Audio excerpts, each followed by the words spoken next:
the next job I think I'm going to do, so it's done, is I'm going to put the timing side bearing on, the inner race of the timing side bearing. The bearing is in two parts, so we'll just be fitting the inner race.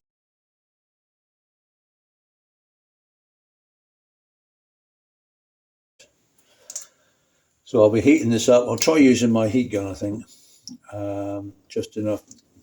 We're cold down here, so sorry, I'm just checking that 100% that grub screws in. Yeah, it is. Seems to be a bit proud, but that's where it is. Yeah, we'll warm the race and then tap it on. Yeah, just checking. Yeah, that's definitely fully on. Okay, and I'll see if I can find a box spanner or something like that to the right diameter, and I'll use that to just drive the new bearing on. One problem we got is when we come to fit this timing side bearing, which is in two pieces, then they have this sort of Bakelite, I'm not sure what it is, sort of cage. So you can't heat that up. Trust me, you cannot heat that up with a blowtorch because it will melt. But we do want to heat the bearing slightly so that it slides on. So I will probably just put it in the oven or something just to get it warm. I don't foresee that it's going to be too much of a problem getting this bearing on. Anyway, normally they're okay to going on, but I do see that's the outer race. But we do need to expand it slightly. Right, I might be able to put like a paint stripper on low setting. I might be able to do that, but obviously we certainly never want to damage this roller cage here, because if that's damaged then it breaks up when the engine's running, bits go in there all around, and for all I know the actual roller bearings could fall out. That doesn't really bear thinking about, does it?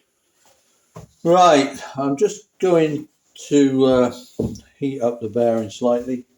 I've got a box spanner that just fits there, and so we'll use that to drift it on. Yeah, I'm just going to give this a light heat. It's not going to be much.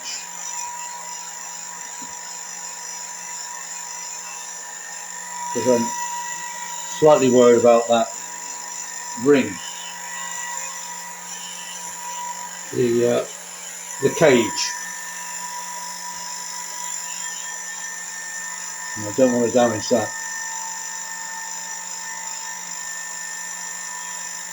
So I'm just going to heat this up a little bit just to encourage it to expand slightly. Obviously the crankshaft's cold, and hopefully this will it should go on okay.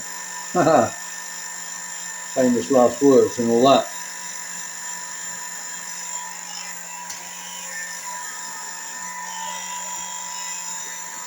I'm going to fit it with the lettering outwards, as I always do. I think I've said many times before that I always think that's the convention, so I'm going to stick with it until someone tells me otherwise. I always have the lettering on the bearing facing outwards. Okay, I'm going to see if that's enough. The trouble is with these is if it's not enough and it goes on halfway and stops, then you're a bit snookered. But let's give it a go. Let's give it a go.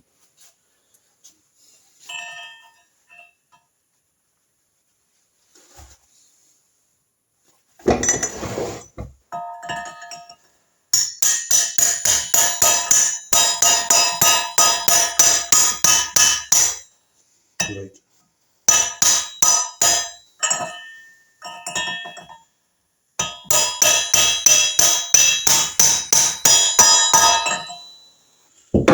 Well, it's on, but how hot they are. It shouldn't be that hot. They are warm.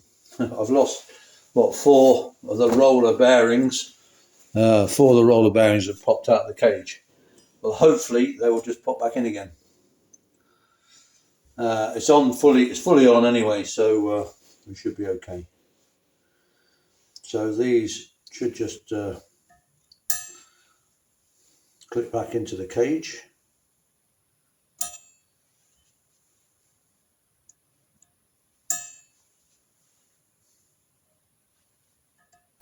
There we go. Good. And we'll put a little bit of assembly lube on it, just so it's got something. The bearing's not dry, it was packed in oil, when it came. But I just put that on. There we go, we're on. And I know that is it's fully home. Well, I heard it go. You can tell from that ringing sound it's fully home. So there we go. So that second job done. The next job will be to fit the big ends. Just checking we haven't got dust and bits of grit. We've got bubbles, but I don't think we've got grit on those journals. Okay, next job will fit the con rods onto the crankshaft.